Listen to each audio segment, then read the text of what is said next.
بچه سوال یک گفته در تابع این دوره تناوب 2 برابر مقدار مینیموم تابع هست. بچه دوره تناوب در یک تابع مثلثاتی و به صورت کوسینوسی 2 بر قدر مطلق ضریب اینه که پی بر 2 می نویسم. حالا بعدا واسه قدر مطلقش هم فکری میکنیم. این پیه با این پیه بیره میشه 4 پی. مینیموم تابع هم بچه ها این مقدار یا یکه یا منفی که حد درصد حداقلش دارم میگم. پس 3b منهای 2 هم میشه مینیموم. حالا گفته دوره تناوب بیرم گفته مثبت، اینجاشو ندیده بودم. دوره تناوب 2 برابر اینه، پس 4b برابر 6b منهای 4. از اینجا منفی 2b منفی 4 میشه، b مقدارش میشه 2. حالا بچه b شد 2، پس این میشه 6. ماکسیمومش زمانی است که منفی 1 باشه. 6 به اضافه 2 میشه 8. گزینه 1 پاسخ اولین سوال شما خواهد بود. بچه سوال 2 میگه دوره تناوب این با مقدار مینیموم تابع این برابر است. دوره تناوب میشه 2p بر ضریب x من. ضریب x من 2p است که میشه 1. مینیموم این هم بچه میشه a منهای 2 دیگه. میگه این دوتا با هم مساوی هستند، پس a مقدارش 3 بوده، مقدار a رو خواسته بود، گزینه 3 میشد پاسخ. سوال ساده ای بود. میگه دوره تناوب این یعنی 2p بر ضریب x که بچه 2 بر a است برابر p چهارمه. بچه های من 2 با 2 ساده میشه، a میره بالا میشه a p مساوی به p چهارم. a مقدارش میشه 1/4. فقط دقت کنید بچه هم 1/4 هم منفی 4 درسته، ولی چون باز دوره تناوب میخواد بازم قدر مطلق میشه، همین هم نوشتیم درسته. میگه دوره تناوب تابع فلان کدام است، بازم میشه 2p بر a دومین بار، یعنی 4p بر a که 1/4.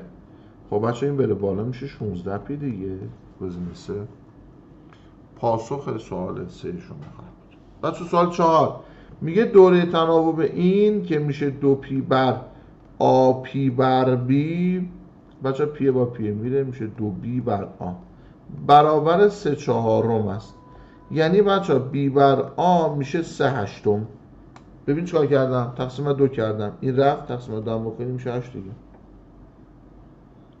میگه ماکسیموم تابع f چند برابر مینیموم آن است.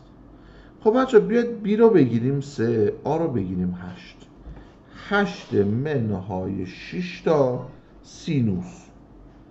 بچه ماکسیمومش میشه 14 درسته؟ 8 با 6 میشه 14.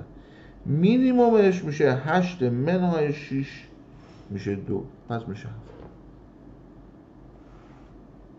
دقت کردین چی شد؟ حالا آقای 7 رو من به دست آوردم، خب یا گزینه 1 یا گزینه 2. این دومین داستانش چیه؟ بچه میاد اینا رو هر دو رو منفی میگیره. اون وقت a میشه منفی 8، b میشه بچه ها چی؟ مثبت 6 تا سینوس. اون وقت مینیموم این میشه منفی 8 به اضافه 6 میشه، ماکسیمومش میشه منفی 2، مینیمومش میشه منفی 14. 4 میشه 1/7. چقدر سوال قشنگ و زیبایی هم داشت. بچه سوال 5 یه قسمتی از تابع متنابع f با دوره تناوب 3 رسم شده است. حاصل میشه چند؟ دوره تناوب من بچه 3، اینم باقی ماندش به 3 میشه چی بچه ها؟ میشه 1. f1 میشه 3. f3 بچه ها 3 ندارم چون دوره تناوبم 3 هست، از 3 کم میکنم میشه 0. f0 منفی 1. f منفی 1 f منفی 1 ندارم، 3 اضافه میکنم میشه 2. f2 5. گزینه 4 پاسخ این سوال شما خواهد. میگه اگر 5p12 طول ماکسیموم تابع فلان باشه، کدام از نقاط طول مینیموم تابع خواهد بود؟ بچه دوره تناوب این میشه p6. اینم ماکسیمومه. تابع شما بچه ها ببینید به این فرمه دیگه. اینجا رو گفته 5p12، از اینجا تا اینجا میشه p12 چون بحث مینیموم دیگه. یا بعد از این 5p12 p12 بدیم و که میشه نقطه p2، یا هم کم باید بکنید. حالا خب بچه‌ها این به اضافه پی 12 میشه پی دوم که تو گزینه ها نیست، کم هم بکنید میشه 4 پی 12 که میشه پی سوم. گزینه 2 پاسخ این سوال بود که شبیه این هم بچه‌ها من تو کلاس براتون گفتم و اینا یه تمرینات بسیار بسیار خوبی است. جالبه که همین سوالی که میبینیدم با جزء مطالب بود که توی کتاب براتون توی جزوه‌تون براتون گفته بودم. اینجا بیشترین مقدار رو میخواد، اونجا چی رو میخواست بچه‌ها؟ اونجا دوی تناوب میخواست. یک منهای سینوس به توان 2x بچه‌ها، یک منهای سینوس به توان 2x فاکتور میگیرم میشه یک منهای سینوس به توان 2x، پس میشه یک منهای سینوس 2x کوسینوس 2x میشه یک منهای یک چهارم سینوس به توان 2x که طبیعتاً کمترین مقداری میشه 3/4، این مینیمومش میشد. بیشترین مقدارش هم اینه که این صفر باشه میشه یک. گزینه یک میشد پاسخ. چقدر سوال خوبی بود بچه. سوال بعدی میگه در مورد تابع F میدانیم برد تابع بین 3 تا 11. خب بچه این 3 تا 11 هست، این 11 3 هست، 3 11 هست، این دیگه 11 نمیتونه بده، گزینه 4 حذف، منفی 11 میده. دوره تناوب آن 16 سومه، یعنی 2 پی بر 32 پی 12 هم. بچه این با این میره، این میشه چی؟ 16 بره بالا میشه 12 16. پس این نیست. 2 پی بر 8 پی سوم، این با این بره این میشه 4.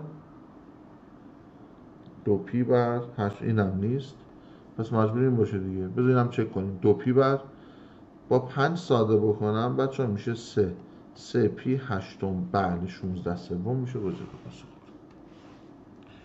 بچه سوال 9 میگه که اگر در فاصله 0 تا 3 تابع فلان تعریف شده باشه. خب بچه شما 0 بدید میده 0، 1 بدید میده 2، بعد 1 هم بدید اینم میده 2، 3 هم بدید 1 2 3 هم بدید میده 0. این تابع شماست و دوره تناوب 3 باشن. طول خط شکست نمودار F در فاصله منفی 4.2 و 1.8 میشه 4. ببینید بچه های من این فاصله 6، یعنی 2 تا دوره تناوبه. پس من کافیست اینو پیداش کنم چون طول این دو تا دوره تناوبه.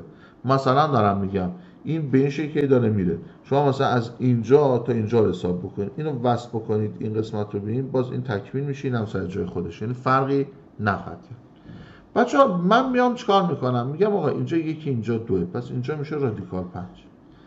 اینجا 2 میشه 4، اینم 4 میشه 16 8، اینم میشه 2 رادیکال 2.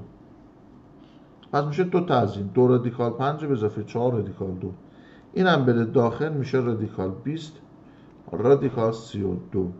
آب اضافه ب رو میخواد میشه 52. گزینه 3 پاسختون. سوال خیلی خوبی بود بچه ها. میگه دوره تناوب این عبارت میشه چی؟ این نیازمند بلد بودن یه فرمولی بود که الان براتون میگم. بچه یادتون باشه سینوس به توان 2x میشه یک منهای کوسینوس 2x تقسیم بر 2. کوسینوس به توان 2x میشه یک به اضافه کوسینوس 2x تقسیم بر 2. اینا رو به هم تقسیم بکنم این عبارت میشه تانژانت 2x میشه یک منهای کوسینوس 2x به یک به اضافه کوسینوس 2x. یعنی این عملاً قدر مطلق تانژانت x که بچه تانژانت x شما اینجوری بود، دوره تناوبش هم پی بود. خب این بره بالا هم باز دوره تناوب همون خواهد بود دیگه. یعنی گزینه 2 پاسخ این سوال شما خواهد بود.